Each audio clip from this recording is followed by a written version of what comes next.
Haupay.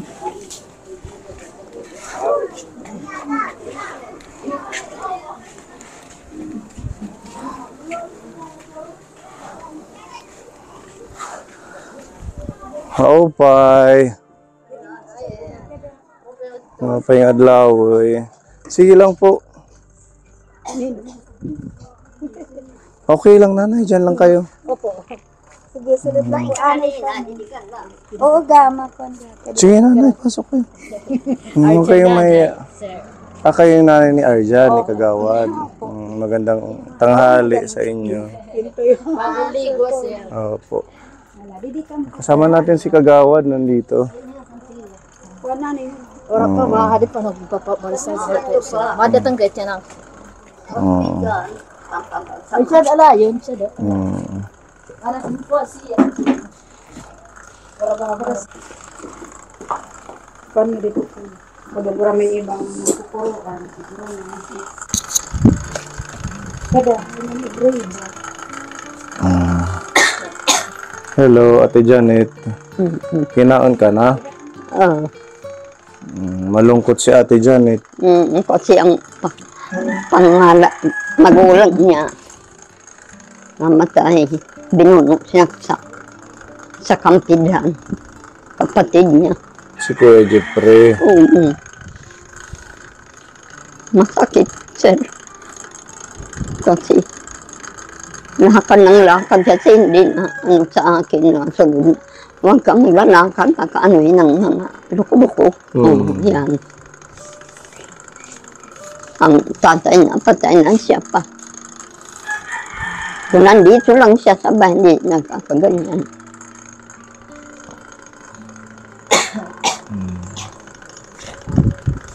Nalaman po namin kasi minessage ako ni Kagawad. Siya nga ni. Oo, yun nga sabi ni Kagawad na, Arjan. na pinatay daw si Kuya Oo, Jeffrey. pinanaksak ka dami. Maraming saksak. Po. Saan? Sila napunta yan siya po. Ano rin. Buksan mo nila, mainit. Okay lang po, nanay. Nakikiramay po kami sa pamilya ninyo. Mamaya yan, hindi magtatagal na patay. Yun ang sinasabi ko, di ba, nung usapan natin Oo nga. na maraming nagtetrip. Maraming ay sumasabay sa piyesta. Kasi yung piyesta, syempre may mga kasiyahan, maraming bisita sa bawat lugar kung saan nagpipiesta. Ano pa? Eh, yung pinuntahan pa pala niya, Kaponi, yung pagkatapos lang ng piyesta. Kampidan. Kailan ang piyesta yun? Nung isang araw? Isang araw. Doon siya pinatay sa Kampidan. Nagpunta siya doon sa Kamalig daw. Kamalig. Walang tao. Siya lang doon. Nakayuko daw. Baka gintripan lang iya. Hindi taga-dida. Siya naman na rin mo. Ay, yan po nila. Oo nga, yung pinsang ko. Kusita ko nung sabi. Yung hanto ko ng jipoy, sinaksak. Anak sa rin ko. Arugin mo umiyak na ako. Sasaing ako kanina. Kailan nyo nalaman? Kanina lang? Opo, kanina. Pati ito si Arjan. Pinunta naman. Si Sami, mama ko no, nag-chat sa akin. Sami, ano daw yung mga magulang na ni Jipo. Na doon ako daw sa ano. Sabi yun, sa Kamalig sabi. So, nalaman nyo, tapos pinuntahan nyo doon sa Kampidan. Yung pinsang ko na kapitan. Sabi, sasama ako, hindi na ako pinasama yung kapitan. Para makumpirma na siya talaga. So, siya talaga yun. Makita, yan. Ako siya gaya. Tsaka si Arjan doon. So, may nag-imbestiga po na pulis, may nagpunta doon. Nagpunta si Oscar G. Taga Pagbabangan. Opo. Yan. Anuhin daw nila. Yung pati daw yung taga-Soko nagpunta doon. Opo. Sa area kung saan siya namatay. Pupunta niyan doon. Para kung nakapagbayad sila. So, ang nangyari, kaninang umaga, pagka laman nyo na namatay, dinala pa dito sa bahay. Oo, opo. So, anong maraming saksak siya? Oo, hindi ako makakita. Kakaawa. Maraming tao kanina dito sa amin. Umiyak ako dyan. Ginoon. Sabi ko, kung hindi siya nalakan nila, Tubig nanay. nandito lang sa amin, hindi nagkakaroon. Oo, kung hindi siya sana lakad ng Matigat lakad. ng ulo. Ewan ko kung taga-kampihan kung ibang tao. Ano yan ng pulis doon. Wala daw pong nakakita doon. Wala daw sabi. Sabi ni Anjan. Siya lang. Nakayuko daw. Nakayuko siya. Nakaganyan. So, yung bangkay niya ngayon, nasaan po? Asawang. Nasa bayan ng Barangay, dinala doon. O dinala ng kanina. Pwede ba natin makausap si Kagawad? O, Anjan. Pwede ka namin makausap. Yan. Minessage niya ako kaninang mga past 7 o'clock ng umaga. At saka siya din yung rumisponde dito sa barangay nila dahil kagawad siya. At yung mga opisyalis nagpunta po yata doon sa... Namin yung kapitan namin. Si kapitan yung unang pumunta doon.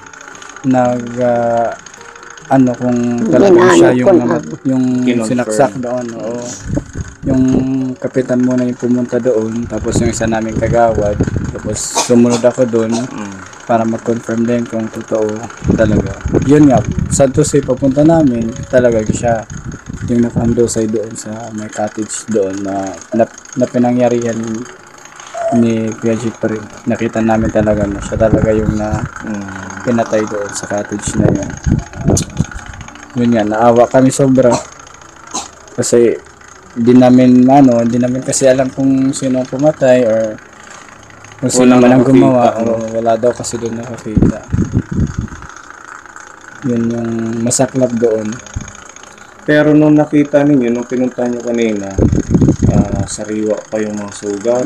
Sariwa pa talaga, pati yung dugo niya. Bago pa mo. So, possible, kaninang madaling Yun ang angin, sir. Yun lang siguro. Baka, yung kamalig na yun, papasok siya, gano'n. Tapos mapapunta sa dagat. Siguro. Pwedeng ano din, no? Pwedeng dahil sa madilim, pinagtripan siya doon. Sabi ng mga residente doon, madilim daw yun doon. Walang CCTV doon sa area. Wala yun siguro doon sa nangyari yan ng CCTV doon. So, nakita niyo kung ilan yung saksak niya. Hindi namin mabilang. Marami dito. Bawat kasi pumasok doon nandun yung suko. Nakabakod. Mayroong harang. May Bali pulis yung man suko mo punta na yung dito. papasok, titingnan kung may ebidensya naman. Si Doktora Balungay napunta dito. Lininisan mo mga sugat niya. Sa Katsiuday. Kung maraming saksak, hindi siya bubuhayin. Yun. Karumalduman na Siya. ginawa nila kay Kuya Jipoy. Yun nga yung sabi ko kay nanay, lagi namin yan, pag nagme-mission kami papunta dito sa Sulat, sa Dolores, lagi namin siya na nakikita dito sa lansangan, lakad ng lakad. Sabi ko nga, huwag ka nang lakad ng lakad, dito ka lang. Hindi naman sa pakakakain o lakad. Kung saan-saan. Punta sa San Julian. Hindi naman na ano yan. Matigil. Nakipiesta pa nga daw yun, sabi ni Kuya. Kumain pa daw sa isang bahay doon. Oo. Hindi daw kumain po doon. Kanin lang. Kanin lang Sabi. kinain niya, ayaw niya ng ulam. Minsan 3 araw hindi daw umuwi. Minsan siya lang maya kasalanan. Pero totoo yun na minsan hindi siya umuwi. Hindi niyo po siya hinahanap o hindi kayo nag-aalala? Nang isang araw, ay may nagsabi naman sa amin doon sa Sulat. Ng mga pulis po. Nagpasama ako doon. Tapos sanina, inikot namin yung Sulat. Ng mga pulis. Nakita niyo doon. Hindi, nasabi, ang isang pulis taga dito sa San Julio. May kinita ka ko noon na lalaki nga nagpunta dito, nakasando. Sabi, oo ko no, sabi ng pulis, nandoon.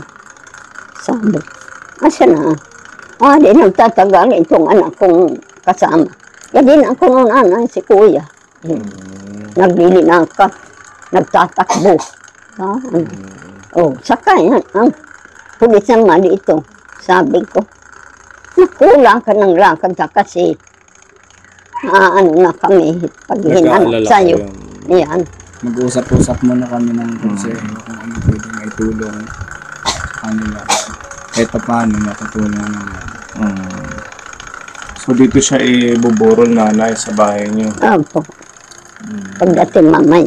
Ito na yung altar.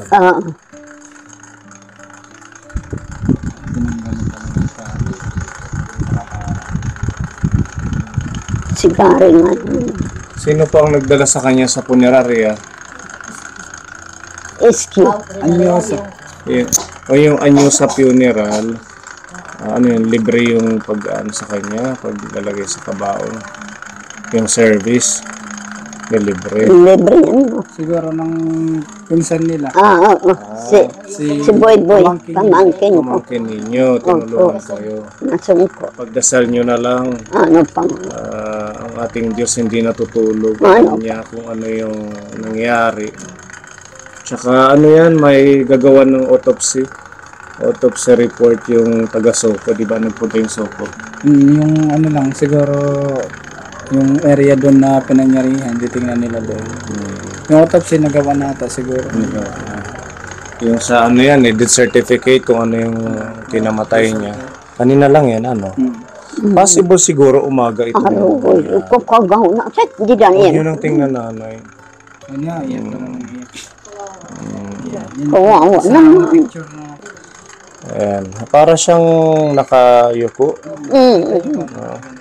Tapos Nakita yung, yan. tapos pagkuha sa kanya, doon umano yung mga dugo dito sa dibdib. Ano? Hindi ko ng dugo yun. Bumuluwak yung mga dugo. Siguro nung mabilis na araw, meron na yung dugo siguro. Pero fresh pa yung blood niya, yung dugo niya. Kaya possible yan mga madaling araw. Kasi kung piyesta ba yun kahapon? Yes na yung gapon. So kung piyesta kahapon, so tahimik, ano na, mga, nagpahinga na. Kasi usually dito sa amin, bisperas pa lang, yan yung maraming tao. Yung piyesta, yung araw ng piyesta, may mga marami pa rin tao. Pero pag gabi na, medyo nag-iinuman na lang. Medyo tahimik na, makauwi na yung mga bisita. Possible yung ganong scenario sa umaga. Mga alas 3 or mga ganong Pati na, di oras. kapitan. Mabalik ko kanina. Ganyan daw mayroong pagahan doon. Alalagyan ng trapal dito. Po. Pag dumating yung patay. Mamaya yan, alas 2, 3. Nabigla ako kasi kakaano lang natin ng usapan natin nanay, di ba? Sabi ko na huwag yung hayaan maglakad-lakad. Yan ang Dahil maraming manluloko sa kalsada. Tsaka Pigil yan siya. ayaw niyang papigil. Ano? Kapatid kayo nila. Oo. Yan ang inasawa. Ang pangatlo. Dito yung... Yung mga asawa. Yung si China. Oo, yan ang panganay si Jepoy. So panganay si Kuya Jeffrey. Opo. Apat lang. Pangalawa naman nandito isang si Janet. Nakikiramay kami sa Kasi pamilya. thank you. Salamat. Napunta kayo. Talagang... Lagi ko, hindi ko yung pinababayaan ng kapatid ko, si Kuya Chip. Kaya ako papakain. Siya nag-ano yan. Kaya umiyak kayo kanina. Nakita ko yung kanya Archan. Yung nangyari kay Chukuya. Mahirap talaga pag yung kapatid na nawawala ng ganyan. Talaga. Hindi makatarungan yung ginawa sa kanya. Hindi na masakit, bigla lang. Marami ang nagmamahal sa kanya. Mabait naman yun. Hindi Oo. Nananakit. Hindi, Tumatawa lang mabait yun. yan. O, nung nagpapabahay kami dito kay Tatay Henry, Oo. tawa lang siya ng tawa. Ayan lang, sir. Kwentuhan sa amin. Tapos, hihingi lang siya. Hihingi siya ng Oo. tinapay. Pero hindi siya Hindi ka magkukuha tulad ng dahan ni papaalam. na isa. Kaya, yung sinasabi kung meron man siyang ginawang mali doon, hindi yun yung hindi yung tama na ganun. Pwede mo siyang saktan pero yung papatayin. Sabi ko, yung Diyos maloko-loko lang. siguro yan. Adik yan, nag-ano kay Jepoy. Yung Diyos lang yung pwedeng kumuha ng buhay natin. Hindi tayo. Talaga. Nandito nga yung pamangkin ng asawa ko, polis. Aanohin daw nila. Opo. Paano nyo na lang, patulong kayo, Ayun na nga, ipatrace kung Oo. sino yung Sige huling mo. naging kasama niya, Oo. tapos kung ano yung mga whereabouts niya nung araw na yun. Tapos nung isang araw, Sabado, umuwi pa siya dito nung Monday. Ano bang Wednesday? Tuesday. Umuwi pa siya dito nung Sunday ng gabi. Hindi na po. Hindi na. Basta 3 araw siya maglakad-lakad. Iyan na ano siya. So wala na kayong alam kung nasaan siya nung 3 Oo, araw na hindi yun. po. Kung hindi, mayroon nagsabi na mapunta doon sa Kampidan na ang kamag-anak nila, sabihan daw ako na dito yung lalaki na inano doon. Sinaksak, na anak ko. Naku, Anong sabi ni Ate Janet? Yung kapatid Wala. niya. hindi naman yan. Ano ni Ate Janet? Wala na niya kuya. Siya, Alagad kupuan nila at kira ano. Hindi magsasangkay bisan kung mga dagto na. Kung sino man ang gumawa niyan, hindi yan patatahimikin. ayun na nga. Hindi yan matatahimik sa ginawa niya. At siya, Di ba meron yan yung ano sa atin? Hindi ko alam kung sa ibang lugar naniniwala sila. Yung nilalagay yung sisiw sa may kabaong. Meron yun dito sa atin, di ba? Hindi naman lang sir. Pero depende lang siguro yan sa mga naniniwala. Tsaka meron din yung pinapahula kung sino ang gumawa. at siya, mayroon yan. Meron kayong ano dito, kilala? Wala naman. Wala. Yung iba, ano, Sa ibang lugar, ano? Para sana magkaroon tayo ng idea at justisya o mabait siya. Yung inaano ko sa kanya. hindi nila naintindihan na meron siyang problema, may karamdaman tapos ganun ang ginawa sa kanya. Nahingi na lang ako ng tulong. Yung tulong na magagamit niyo para sa kay Kuya Jeffrey, Oo po. pagbuburol sa kanya. Oo, meron tayong ipapaabot dito galing sa ating mga titas, mga kapone sponsor. Si Tita Beth ng Australia, Opo. nagbigay po ng 1,000. Salamat Gamitin nyo na po. lang dito sa Lamay. Tapos si Tita Marie, meron pinapabigay na 1,000. Si Tita Freddy, may pinapabigay na 1,000. Tsaka si Tita Bioli, ayan, 1,000 Maraming pesos. salamat na lang sa tulong niyo sa akin. Para kay Jepoy. Makabili kayo ng kandila at saka Pang-isna. bulaklak. Mag-ano na lang kami, mag-update kung ano man sa susunod na araw. Babalik kami. Mapanood po ng ating mga kapone yung nangyari kay Kuya Jeffrey. Kung meron silang ipapaabot na tulong, dadali na lang namin dito. Nakikirami po ang buong kapone team at ang ating mga kapone sa nangyari kay Kuya Jeffrey. Basta mag-pray lang nanay at magpakatatag kayo. Nandito pa si Ate Janet. Huwag kayong masyadong Kami na lang yung dalawa. Mabuti pa nandiyan na yung anak ko si Ina. Sa likod namin. Ng asawa niya. ganun na lang. Okay, thank you Kagawad sa pagpapaunlak na magbigay ng impormasyon. Salamat na lang. Tulong niyo sa akin. Salamat sa pag-update sa amin na ayun. Kaya nakarating kami dito dahil kay Kagawad. Mm. Okay, so yan mga kaponi, maraming salamat sa inyong walang sawang support at pagmamahal. Sadyang napakabilis ng pangyayari at nakakalungkot nanay. Malungkot lang. Mabait naman yung anak ko, bakit kintripan? Yung tripan niya siya. Sabi ko nga, adik damatan ang buhay niya. Walang puso ang gumawa sa kanya. Walang awa. Dito siya ilalagay. Ah, Pag ganyan. opo. Sabi nga ni nanay, kakamatay lang daw ng asawa niyo nung January. Tapos ngayong June. Ito na naman anak Sabi ko naman si kasi Kuya pasaway. Jeffrey. Kahit ganun si Kuya Jeffrey, pasaway, mamimiss talaga natin yun. Mami.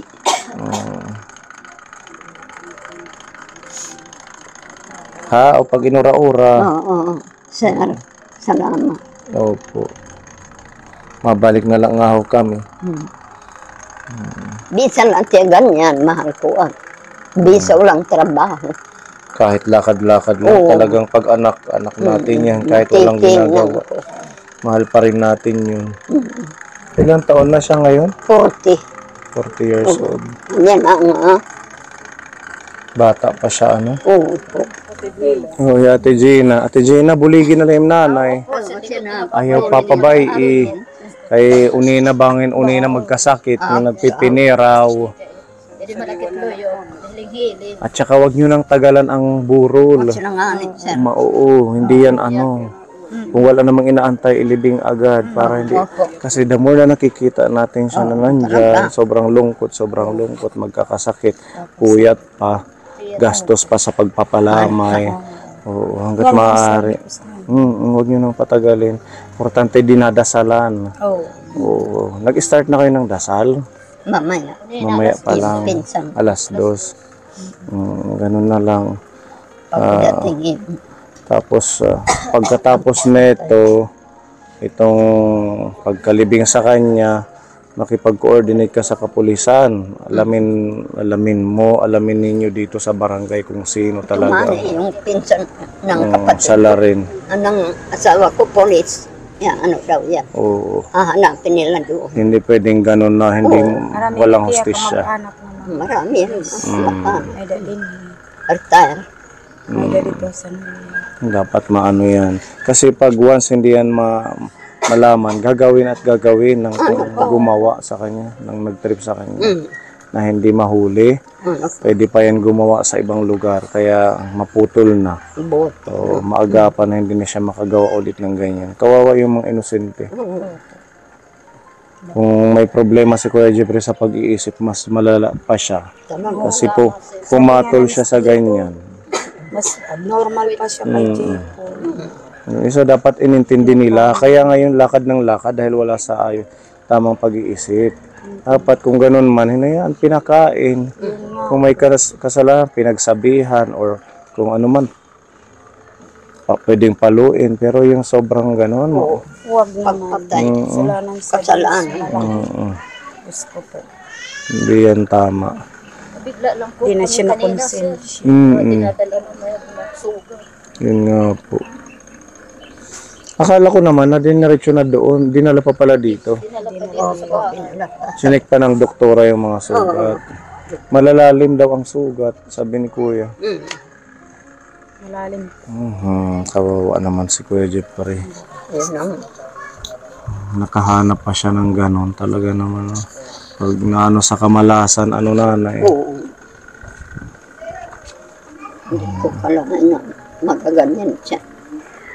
Di pa kayo naglalagay ng kandila? Yung sinisindihan, di ba pwede na yan? Kailangan lagyan na yan, kaya ngayon man siya namatay. Kahit yung lampara lang, para hindi namamatay yung lampara. O, tapos magsisindi na lang kayo ng kandila pag may magdadasal. 40 days yan. Anak lang para hindi nila. Oo, kunin nyo, ipakuha nyo. Ayun na. Dapat may lampara na yan dyan, yung hindi na ano ng hangin. May takip. So, makunti lang. Oo, hindi namin naalaan. Kasi yung kaluluwa niya ngayon, naglalakbay na yan siya. Kailangan may ilaw, may kandila daw para may liwanag siya. Layo na siya. Sabi sa mga, alam mo na, dito sa atin, kayo mga Katoliko pa man tayo. Ganun yung mga sabi ng mga lola. At saka start ngayon, padasalan nyo na. Mamaya. Hanggang 40 days yan. Tapos pang 9 na araw, ano tawag, hit? Pababang luksa. Yun ba yun? Opo. Ayan yata. Ha? Sila Oo, po, 9 days. 9 days. Okay, mabalik na lang kami, nanay, ha? Magpupuang kita. Kung may pa ibang mga bulig, dadadaan namon nga ni. Okay. Thank you. Welcome, Maraming nanay. salamat po. Pag-pray na lang natin na mahuli yung gumawa kay kuya. At saka yung nagbigay ng tulong sa kanila. Maraming salamat. Sa mga titas. God bless sa inyo, sa mga kasama mo.